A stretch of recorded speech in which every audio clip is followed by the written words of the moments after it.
Our planet harbors an enigma. While this statement might seem unusual for an astronomy channel, it reflects a long-standing debate among astronomers. They have whispered of unseen entities, spectral phantoms lurking in our planet's orbital path. These elusive entities have evaded detection for decades, seemingly drifting in balance between cosmic forces. Some claim to have captured faint images of these ethereal shadows, dwarfing Earth itself. Yet others have searched the same regions of space and found nothing at all. For over half a century, astronomers have debated their existence. Are these mysterious beings mere optical illusions, or something truly extraordinary hiding in plain sight? What celestial event could be so massive yet remain so elusive? Is our moon truly Earth's only companion in our solar journey? I am Alex McColgan, and you're watching Astrum. Today we delve into one of astronomy's most enduring mysteries, the controversial ghost moons that may be silently accompanying our planet through the cosmos. This ghost story begins in 1961, when Polish astronomer Kazimierz Kordylewski first spotted two diffuse patches in the sky through a telescope, located suspiciously near the stable L4 and L5 Lagrange points of our Earth-Moon system. If you're not familiar with Lagrange points, let me explain. Lagrange points are positions in space where the gravitational forces of two large bodies are balanced by the centripetal force required for a smaller object to move with them. This creates a sort of gravitational equilibrium that allows the smaller objects to maintain a position relative to the two larger bodies. Lagrange points were named after the Italian-French astronomer and mathematician Joseph Louis Lagrange, after he published a prize-winning paper about this phenomenon in 1772. While we'll be focusing on the Lagrange points present in our Earth-Moon system in this video, similar points exist for other two-body systems such as between the Earth and the Sun, or Jupiter and the Sun. In any two-body system, there are 5 spots where gravitational forces and orbital motion create these Lagrange points, and they're labelled L1 through L5. 3 of these, L1, L2, and L3, are considered unstable. Small objects may be temporarily captured near these points, but they have to make corrections to their altitude and course every 23 days to avoid drifting out of position. Objects in these unstable equilibrium points are balancing on a metaphorical knife's edge, and any slight push from the solar wind, radiation, or the moon's gravity will tip the balance. But L4 and L5, these positions are stable. Unlike the other Lagrange points, these each make equilateral triangles with the Earth and Moon and are resistant to gravitational perturbations. Because of this, objects like asteroids and dust tend to accumulate in these areas, and that's where our story picks up. Kordylewski's observation of these ghostly faint clouds, originally named libration clouds, but since renamed Kordylewski dust clouds, or KDCs in the L4 and L5 Lagrange points, ignited a scientific debate that has lasted for decades, one that is still ongoing today.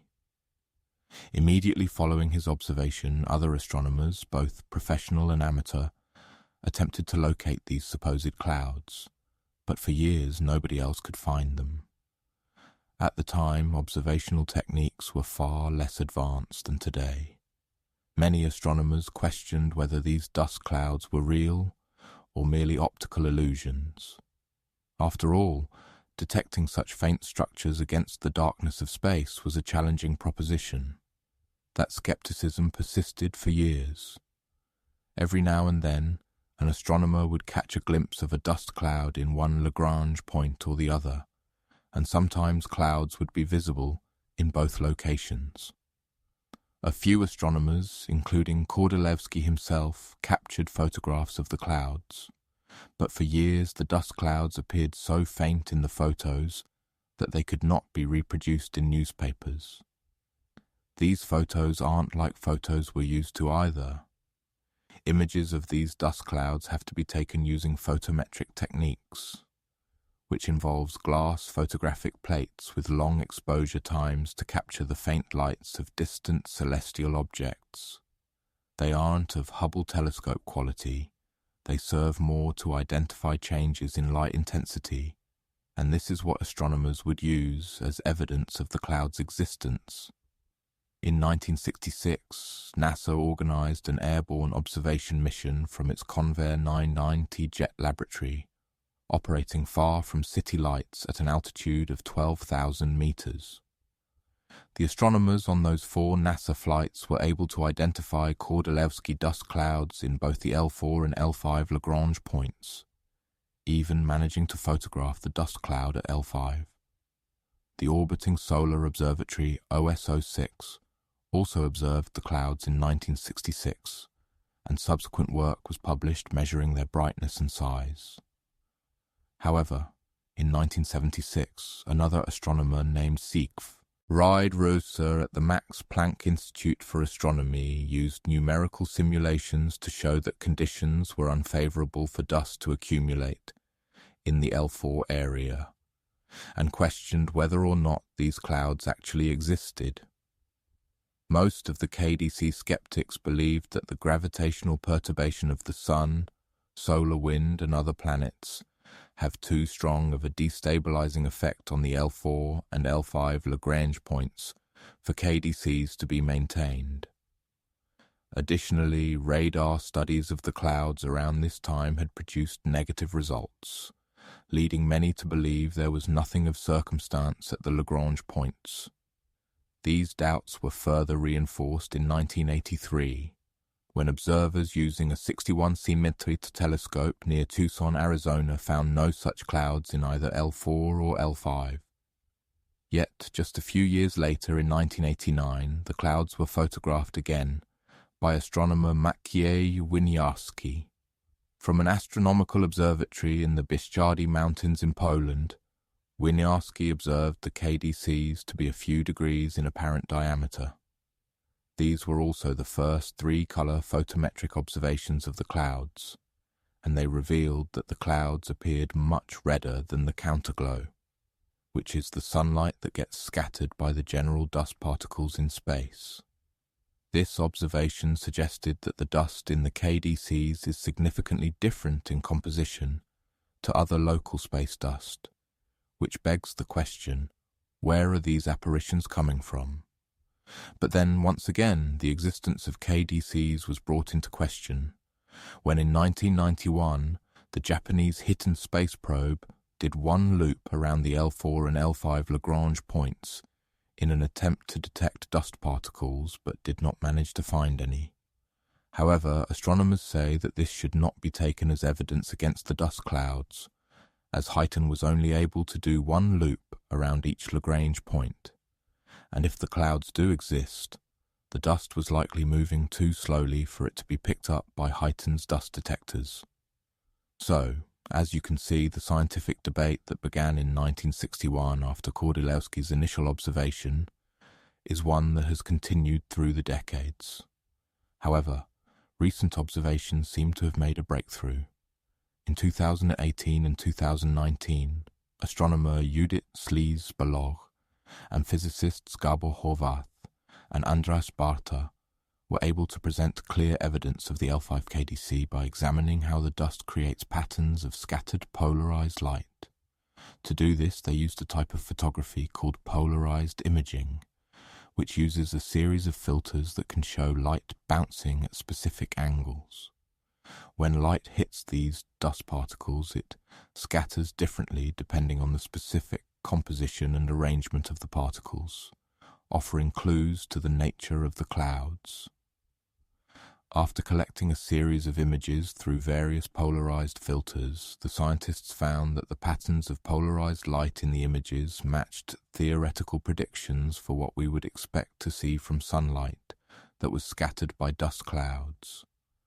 What's more, in their 2018 paper on the observations, they said that in fact, These results meant that the scatters cannot be anything other than dust particles. To back up these observations, they were able to further understand their formation of the clouds at L5 through the use of computer simulations. They calculated the motion of 1.86 million dust particles to see how dust in that region of space might behave, and found that under the right conditions, that dust could get trapped at the L5 point and remain there for a long time. The result of these simulations were dust clouds that mirrored the shape and size of what had been observed by the polarized imaging. Very small particles spread over a large area. So what's going on here? Why could some astronomers see these dust clouds and photograph them, while others claimed they did not exist at all? The answer may lie in the structures themselves.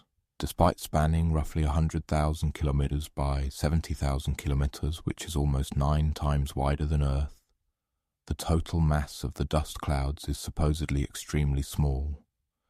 Not to mention the particles themselves are likely micron or submicron sized, a similar size to many bacterial cells according to observations from the polarized imaging of L5.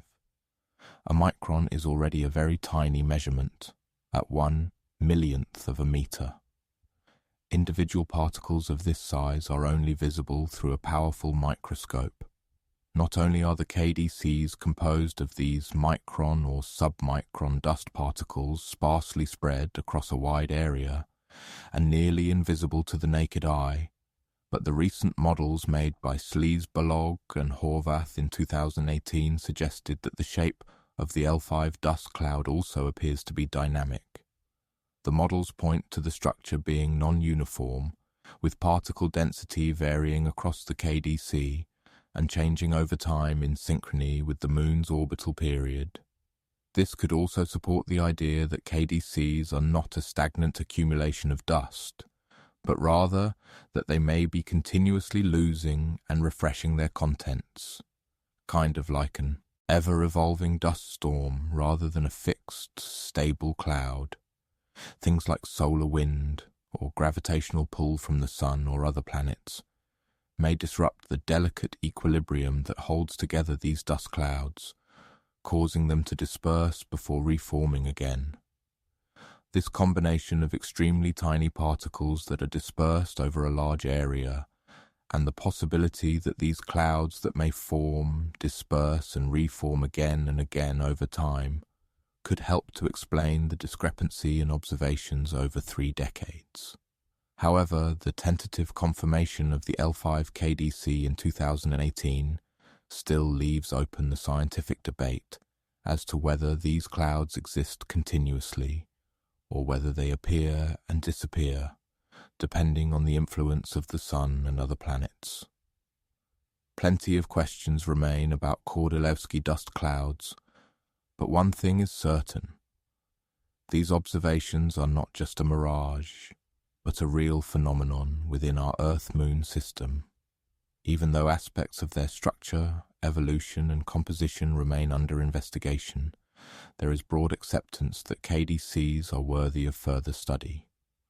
While these so-called ghost moons that orbit in the Earth-Moon Lagrange points may seem otherworldly, our planet is no stranger to additional moons.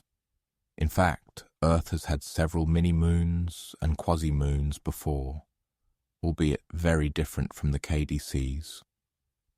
For one thing, mini-moons typically come and go within a year, while the gravitational traps, or Lagrange points, which are theorized to cause these Kordylewski dust clouds, have existed since our Earth-Moon system formed, making the KDC phenomenon potentially billions of years old.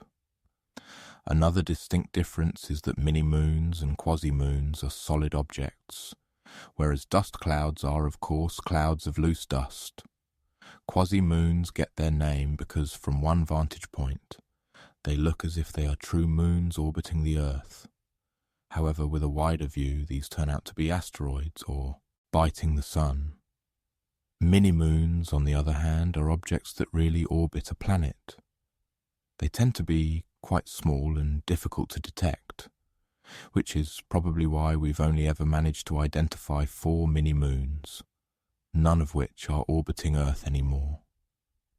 Take, for example, the mini-moon called 2020 CD3, which I discussed in a previous video. This small natural satellite was captured in Earth's orbit between January 2019 and May 2020, temporarily giving our planet a second moon, well, mini-moon. In my opinion, our planet's possible ghost moons are perhaps the most exciting of these obscure types of moons, because of how unique they are.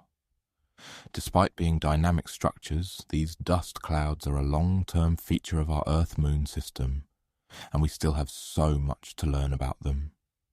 Observing these dust clouds has tested the limits of our observational abilities, and as our technology and science improves, so can our understanding of KDCs. We should aim to build up Ori observation data of the L4 KDC, as this feature has historically underrepresented compared to the cloud at L5. We could also resurvey the clouds using methods like radar to see if technological improvements can yield different results compared to the negative detections of the past, as this would further establish the presence of these elusive features and fend off any lingering skeptics. But now that they've been broadly accepted by the scientific community, future research can begin to explore how KDCs are replenished over time, their potential impact on space weather, and their influence on satellite operations.